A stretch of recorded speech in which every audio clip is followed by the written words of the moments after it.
नमस्कार बंधुरा आमी सुखी भाषा कान आमार यूट्यूब चैनेले आपनादेर सकलके स्वागत जानाई। आजके आमी आपनादेर निरामिष चाना पनिर रेसिपि तैरी करे देखाबो और एटा एकदम अनुष्ठान बाड़ीर मतो तैरी करे देखाबो। तो आपनारा प्रथम थेके शेष अब्दि पुरो भिडियोटा स्किप ना करे देखते थाकुन, आशा करी भालो लागबे। और चाना पनिर रेसिपि तैरी करते आमी कि नियेछि आपनादेर बोले देबो। एखाने नियेछि 250 छोला। এই ছোলাটা কালকে আমি ভিজিয়ে রেখেছিলাম সারা রাত, আর দেখুন ভিজে একদম ফুলে টপ টপ হয়ে গেছে। আর এখানে নিয়েছি একটা বড় মাপের আলু ঠুমো ঠুমো করে কেটে নিয়েছি, একটা টমেটো নিয়েছি, 2-3 টুকরো আদা, আর নিয়েছি 3টে কাঁচা লঙ্কা। এখানে নিয়েছি পোস্ত, টক দই, লবণ, হলুদ, ঘি। আর এখানে নিয়েছি গোটা মশলা। এই গোটা মশলাটা দিয়ে আজকে রান্না করব। গোটা ধনে, গোটা জিরে, শুকনো লঙ্কা, লং, দারচিনি, ছোট এলাচ সব নিয়েছি এখানে। আর এখানে নিয়েছি আমি ছানা। এই ছানাটা আমি বাড়িতে তৈরি করেছি। ছানাটা এবার কেটে নেব।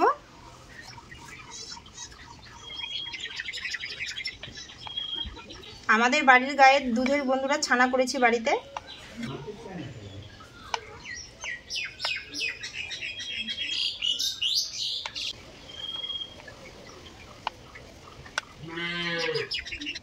ছানাটা আমার ভালো করে আমি কেটে নিয়েছি, আর পিসগুলো একটু বড় বড় করেছি। এটা রেখে দেব। আর এদিকে গোটা মশলাটা আছে, এই গোটা মশলাটা আমি ভেজে নেব হালকা করে কড়াইয়ে। উনুন ধরানো হয়ে গেছে, কড়াই বসিয়ে দেব। কড়াই গরম হয়ে গেছে, গোটা মশলাগুলো ভেজে নেব কড়াইয়ে।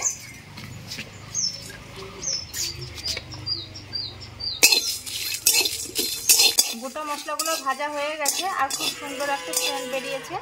এবার আমি নামিয়ে নেব।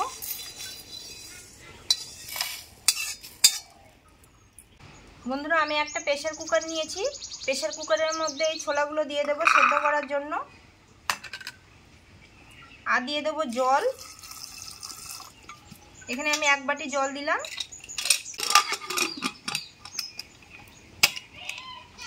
ভালো করে মুখটা আটকিয়ে নিয়েছি। এরপর দিয়ে দেবো উনানে। উনানে দিয়ে 5 সিটি দিয়ে নেব। বন্ধুরা ছোলাগুলো প্রেসারে সেদ্ধ করতে দিয়েছি, ওদিকে সেদ্ধ হবে। আর এদিকে গোটা মশলা, টমেটো, আদা, কাঁচা লঙ্কা আর পোস্ত সব আমি ভালো করে মিক্সচার পেস্ট করে নিয়ে আসবো।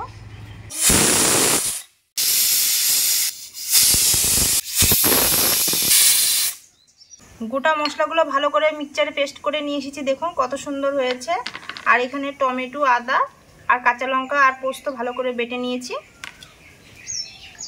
আর এইদিকে 4 থেকে 5 সিটি হয়ে গেছে, ছোলাগুলো সেদ্ধ হয়ে গেছে, নামিয়ে নেব। কড়াই গরম হয়ে গেছে, কড়াইয়ের মধ্যে দিয়ে দেবো সরিষার তেল। তেল গরম হয়ে গেছে, কেটে রাখা পনিরগুলো ভেজে নেব। আমি সরষের তেল দিয়ে ভাজছি, আপনারা চাইলে একটু সাদা তেল দিয়ে ভেজে নিতে পারেন। পনিরগুলো আমি হালকা করে ভেজে নিয়েছি, এবার থালায় তুলে নেব।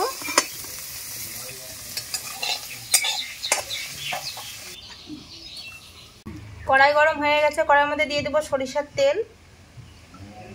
তেল গরম হয়ে গেছে, একটা দিয়ে দেবো শুকনো লঙ্কা, 1/2 চামচের মতো গোটা জিরে। হালকা একটুখানি ভেজে নেব। বেটে রাখা মশলাগুলো দিয়ে দেব।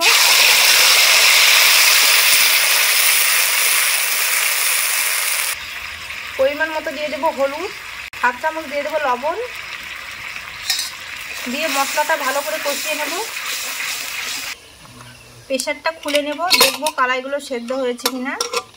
ঠান্ডা করে নিয়েছি। আর দেখুন বন্ধুরা এর মধ্যে কিন্তু আমি আলুটাও পরে দিয়েছি, আপনাদের দেখাইনি।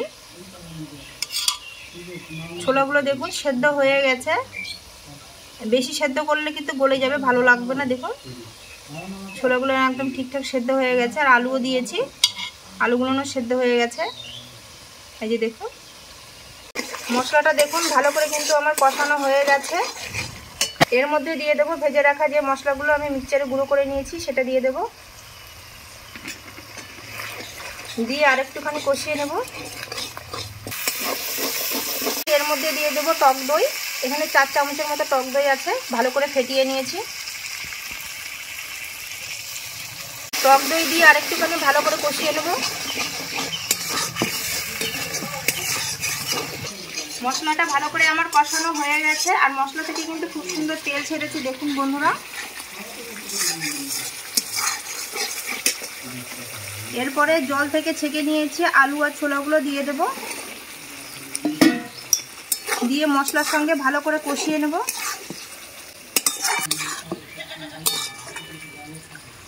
বন্ধুরা ঢাকা দিয়ে একটু মশলাটা আমি কষিয়ে নেব। ঢাকনাটা তুলে নেব।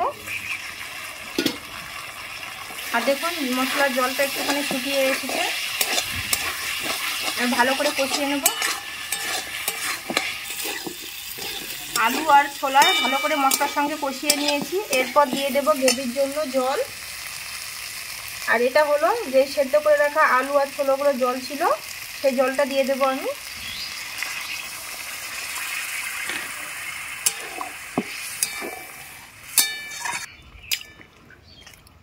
গ্রেভির জন্য আমি জল দিয়েছি। এরপর ভেজে রাখা পনিরগুলো দিয়ে দেব।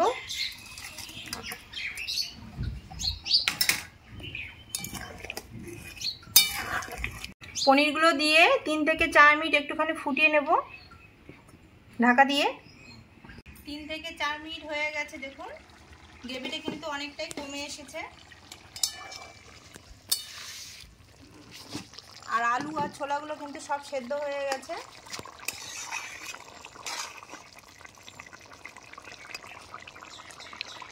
সামান্য দিয়ে দেবো চিনি। যে কোনো নিরামিষ তরকারিতে কিন্তু চিনি দিলে খুব সুন্দর একটা ফ্লেভার আসে। আর দিয়ে দেবো 2 চামচের মতো ঘি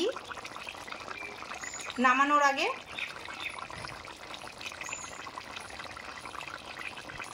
ঘি আর চিনিটা দিয়ে একটুখানি নাড়িয়ে দেব।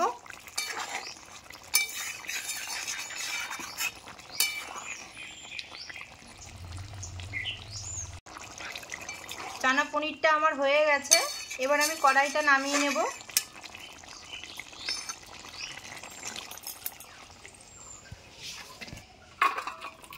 একটা থালায় ঢেলে নেব। দেখুন বন্ধুরা নিরামিষ চানা পনির রেসিপিটা কত সুন্দর হয়েছে। আর এটা কিন্তু যে কোনো পুজোতেও ঠাকুরকে ভোগ হিসেবে দেওয়া যায়। এরকম নিরামিষ আপনারা তৈরি করে নিতে পারেন বাড়িতে, বা যে কোনো নান, রুটি বা পরোটার সঙ্গে খেতেও কিন্তু ভালো লাগে, যে কোনো পোলাওর সঙ্গে খেতেও ভালো লাগে। তো রেসিপিটা কেমন হয়েছে বন্ধুরা অবশ্যই কিন্তু কমেন্টে জানাবেন। ভালো লাগলে লাইক করে দেবেন, বন্ধুদের শেয়ার করে দিয়ে আমার চ্যানেলটি সাবস্ক্রাইব করে দিয়ে পাশে থাকা বেল আইকনটা অবশ্যই প্রেস করে দেবেন। আমি যখন নিত্য নতুন ভিডিও ছাড়বো সবার আগে আপনাদের কাছে পৌঁছে যাবে। তো আজকের মতো এই পর্যন্তই। আবার দেখা হবে অন্য কোনো রেসিপিতে। আপনারা ভালো থাকবেন, সুস্থ থাকবেন, সাবধানে থাকবেন। নমস্কার।